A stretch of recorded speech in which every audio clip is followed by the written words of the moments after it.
नमस्कार, आप देख रहे हैं सी न्यूज भारत। मैं हूं आपके साथ स्नेहा सिंह। वक्त हो चुका है न्यूज आवर का।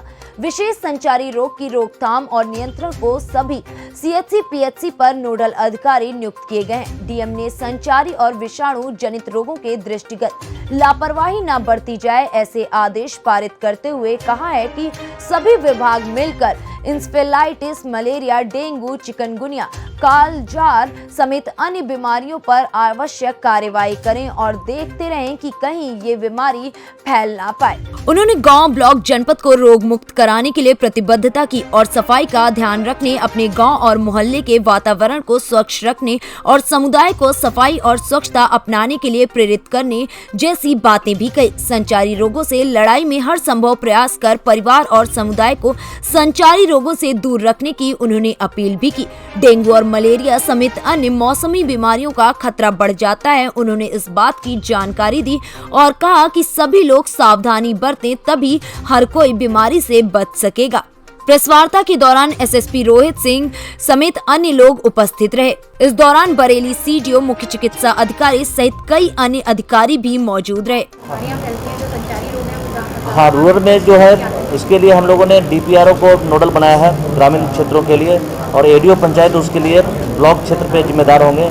और इसके लिए प्रत्येक पंचायत स्तर पे हम लोगों ने नोडल अधिकारी प्रशासन की तरफ से गठित किया है, और ये नोडल अधिकारी वहाँ पे एक समीक्षा करेंगे, मौके पे निरीक्षण करेंगे। अगर कोई कमियाँ प्रकाश में आती है तो हम लोग सचिव के माध्यम से, प्रधान के माध्यम से सफाई व्यवस्था सुनिश्चित करेंगे। तो शहर में भी बहुत सारी ऐसे स्थान है जहाँ गंदगी और लंबे समय से है, उसके लिए क्या उसके लिए तो सॉलिड वेस्ट मैनेजमेंट के तहत आपके पास पर्याप्त स्थल हमारे पास नगर निगम क्षेत्र में है, तो नगर आयुक्त इसको देखेंगे और हमारे प्रशासन की तरफ से भी नोडल अधिकारी देखेंगे। कहीं समस्या है तो कोऑर्डिनेट करके वो समस्या का समाधान करेंगे। महत्वपूर्ण है, मैं बताऊं आपको कि इसके लिए हम लोग इस तरह कहीं भी केसेस आते हैं, चाहे आपके माध्यम से हमें सूचित होते हैं या कोविड कंट्रोल रूम जो जनपद में व्यापक स्तर पर इसका इस्तेमाल किया गया है उसके माध्यम से, या हम लोग के पास सूचना आती है तो हम लोग तो पूरी टीम भेज के जाँच कराएंगे।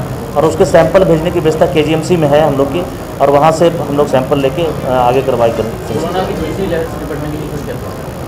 कोरोना से तीसरी लहर से निपटने के लिए सबसे पहले तो कोविड प्रोटोकॉल का हम लोग अनुपालन सुनिश्चित कराएं, और जहाँ पे भी कोई अगर समस्या है तो हमारे पास व्यापक प्रबंधन है। हम लोगों ने सीएससी पीएचसी में भी अब हम लोगों ने ऑक्सीजन प्लांट इस्टेब्लिश किए हैं, और आपको अवगत कराना चाहेंगे कि हमारे पास जो 5 ऑक्सीजन प्लांट इस्टेब्लिश हो चुके हैं, सभी संचालित हैं।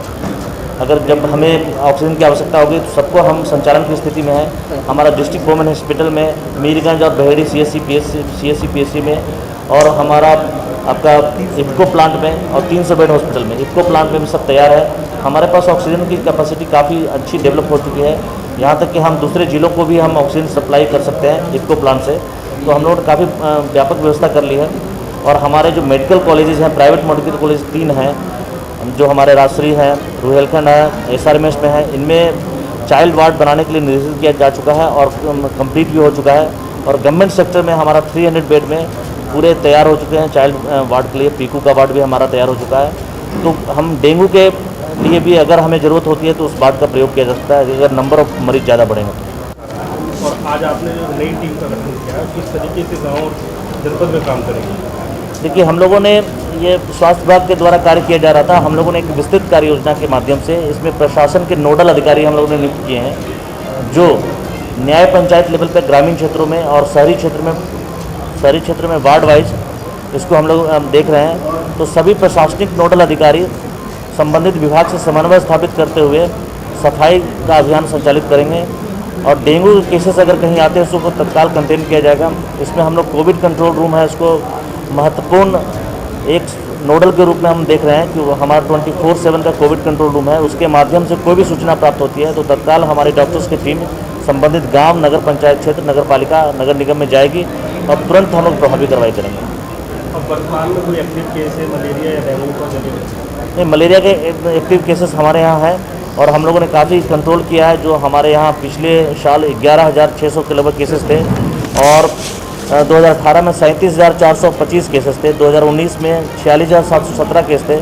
आज के डेट में अब तक एज ऑन डेट 1,415 केस हैं, उसको भी हम लोग कंटेन कर रहे हैं। और हम लोग प्रभावी कदम के रूप में मच्छरदानी का वितरण जो प्रभावित ब्लॉक्स हैं उसमें किया गया है, सीएससी के माध्यम से किया गया है। और गंबूसिया मछली है जो हम लोग तालाबों में छोड़ रहे हैं, जो जहाँ पे गंदे पानी का स्रोत है, उसमें गम्बूसिया मछली जो मच्छरों के लार्वा को खाती है, और एंटी लार्वा स्प्रे भी हम लोग व्यापक पैमाने पर कर रहे हैं। देहात में जो CSC है उन पर कोई नई कार्य जैसा तय की गई हो, डॉक्टर्स की कोई अलग से तैनाती की गई हो या प्राइवेट डॉक्टर्स को राउंड अप किया गया हो?